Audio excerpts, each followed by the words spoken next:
and I just so happen to have a certain individual who comments on my YouTube by the name Labulldog, and he's from Michigan here, and he called earlier. I recognize the name here, and but it's Joe. He goes to Hillsdale, and he's definitely a fan of free trade. So Joe, welcome to Paleo Radio.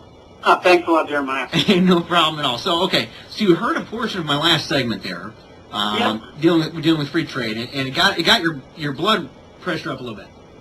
Well, of course. I mean, like we've been, of course, conversing on YouTube, and I think I understand your main objections with free trade. Yeah. As I understand it, you're in principle in favor of it. When I think you use the word natural costs or natural market forces are involved, but when we get these sort of costs coming from the government that restrict the domestic private markets, like minimum wages and affirmative action and everything else that stifles business here in the domestic market, free trade sort of becomes this beast that we need to sort of fear. And that's the basic premise, right? Yeah, I would say yes. Okay, so all right, so now I have a lot of objections, obviously, to this view. I mean, where do I start? Let's start at the beginning. Okay. that's always the best place. Well, this natural and unnatural market force. Let's first talk about that, because that really goes down to cost of production. See, we got to say, what do we mean by cost of production? And obviously it's wages, innovation, technology. These are all things that influence cost of production, and of course cost of information and transportation costs. So you got to ask yourself, what entity, what institution has a direct control or indirect control over these in every country on Earth? It's the government. Yeah. Right? Yeah. I mean, you just tell me where in the world you find a country where the government has no direct manipulation of cost of production. I would say none. Yeah, absolutely. Okay. All right. So that's the first problem, is that cost of production are given in our comparative advantage sort of classical situation here.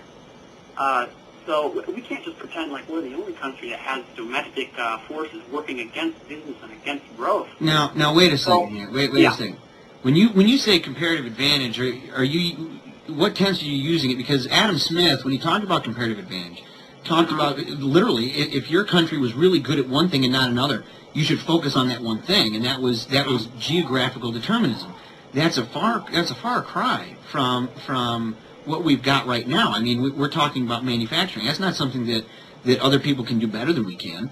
No, but the whole idea of talking about cost of production as in natural, unnatural, in the real world, it's hard. It's really hard to come up with some kind of way to distinguish between these two. And so, from an economic viewpoint, it really doesn't make much sense, because, and that leads me to the second part of sort of this criticism, is that in order to say that free trade becomes more harmful than good, or than beneficial, you need to construct a way which, by the best of my knowledge, has not yet been conceived, whereby the comparative advantage model, as in the classic Ricardian model, gets manipulated. And so what you're saying here is that, okay, government shifts over sort of, supply, which is the marginal cost, and that puts downward pressure on output. So output goes down, costs are an absolute cost really is what you're saying is shifted, or it's altered somehow. Well, the comparative advantage at its basis is not based upon absolute advantage. It's comparative advantage that matters. Yeah. So, I mean, where is the basis for saying that comparative advantage no longer applies when output is reduced? Because output not only is it reduced by what you were talking about, it's reduced all the time and increased all the time, but by myriad other factors, natural factors and unnatural factors in the economy. I think that it changes. To say that a comparative advantage no longer exists? Oh no, there's definitely a comparative advantage, and we are at a comparative disadvantage.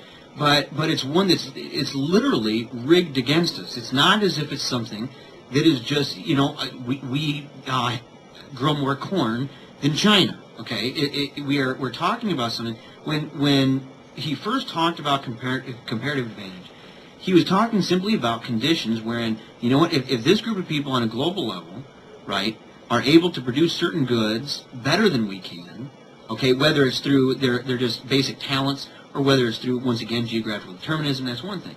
But when you start incorporating factors in, like saying, okay, now included within comparative advantage is that they can tamper with their currency to peg it at 46 cents to the dollar on us, and give them an advantage in that way, and then they can get rid of all these other things while our politicians at the same time lay extra burdens on us. I mean, you're really creating, it's almost like a mad scientist creating comparative advantage and disadvantage. It's not natural in any way. It's a gross monster. Well, that sort of goes back to what I just said, is that governments manipulate these things all the time. They have since the beginning of the world, since the beginning of markets, governments have been involved in this. So should we encourage?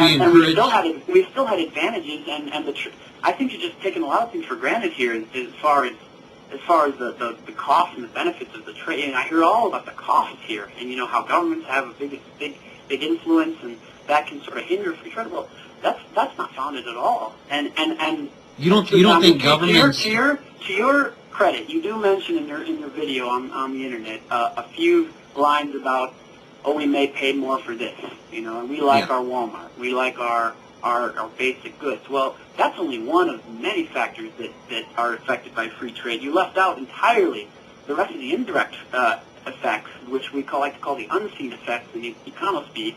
Of course, with Bastiat and the whole idea that there's all these market forces that have to be foreseen. They're unseen. It's easy to see the cost. It's not so easy to see the benefits. That's why I think you just need to open up your view here. Yeah. Well, here's economic myopia that infects pretty much 90% of the population. Like I mentioned earlier, for example, and I actually kind of indirectly mentioned you. I said, I have a friend here in Grand Rapids. Recently, his company downsized, and his job is being sent over to Mexico. Now there are free traders who would actually say that that's a good thing. It's going to produce a job. Well, and I don't suggest in the slightest that there are no costs. Of course, there's costs.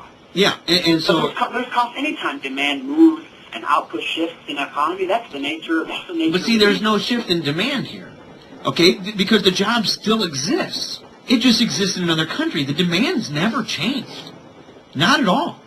It's just simply that it's being done by people who live in a country that has not put burdensome regulations like our country has. Okay, so my problem isn't so much with the trade, like you said earlier. It's not so much with free trade. It's with the government that is so it's so overwhelming and burdensome in their taxes and regulations that is putting us at an unfair disadvantage over against countries that don't do the same. So his job's gone. But a lot of my free trade friends say, jobs will be created. In other words, you lose a job. It's not a zero-sum game. Ultimately, these jobs are going to crop up and stuff.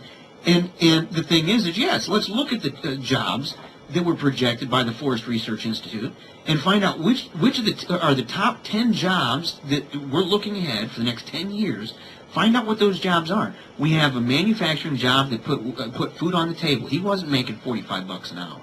He wasn't somebody at GM making an ungodly amount of money to make widgets, okay? This guy was doing real labor, real work, and he was making a decent pay for him and his family. His wife, by the way, he got the pink slip when his wife, she's actually due, they're going to induce her on Sunday if she doesn't have a kid.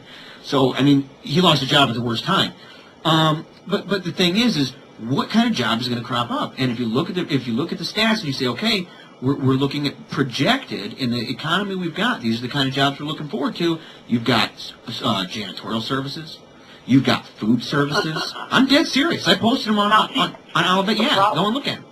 The problem with those studies is that they don't take into account the projections and especially what's going on with the Fed right now. If you want to talk about the thing in the economy that is most hurting the middle and the poor classes, I don't hear you say a word about monetary policy. And I think that, yes, you are absolutely right that those things are devastating the United States. I would add with that, I would say, listen, if you're looking for a sure recipe on the destruction of the middle class and the lower class in this country, you got to look at your monetary policies. You have to look at the impact, in my opinion, of illegal immigration in this country, and you have to look at our trade agreements. All of those things put together are just, they're, I don't want to isolate them. I think that as a package, I think you're looking at the destruction of America, or at least of the working class.